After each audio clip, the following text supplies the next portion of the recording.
અમદાવાદમાં ઠંડીનો પારો ગરમાય તે પહેલાં જ શિક્ષણ જગતમાં ગરમાવો જોવા મળી રહ્યો છે। શહેરની ખાનગી શાળાઓ સ્વેટરના નામે કરતી મનમાની સામે આજે એનએસયુઆઈ મેદાને આવ્યું। એનએસયુઆઈના કાર્યકરોએ આજે અમદાવાદ જિલ્લા શિક્ષણ અધિકારીની કચેરીએ ઉગ્ર વિરોધ પ્રદર્શન કર્યું। આક્ષેપ છે કે અનેક ખાનગી શાળાઓ વાલીઓને ચોક્કસ કલર અને ડિઝાઇનના જ સ્વેટર પહેરાવવા માટે મજબૂર કરી રહી છે। વાલીઓ પર દબાણ કરવામાં આવે છે કે તેઓ શાળા દ્વારા નક્કી કરેલી જગ્યાએથી જ ખરીદી કરે।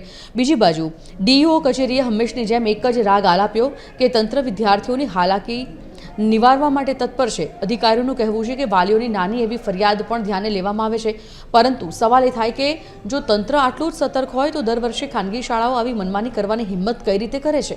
ત્યારે હવે જોવાનું એ રહેશે કે એનએસયુઆઈના આ વિરોધ બાદ શિક્ષણ વિભાગ લાલ આંખ કરે છે કે પછી વાલીઓએ ખાનગી શાળાઓની આ મનમાની સહન કરવી પડશે।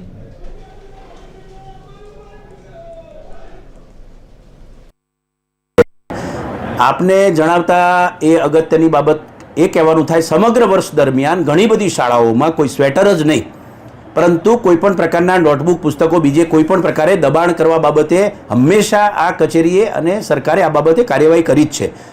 हमणां ताजेतरना पण उद्गमनो दाखलो लई लो के बीजी घणी बधी शाळाओमां ज्यां ज्यां फरियाद मळी छे अथवा तो अमारा ध्याने आव्युं छे तेनी सामे कार्यवाही करी छे। आ बाबतनो पण अमे अहींया स्वीकार कर्यो छे।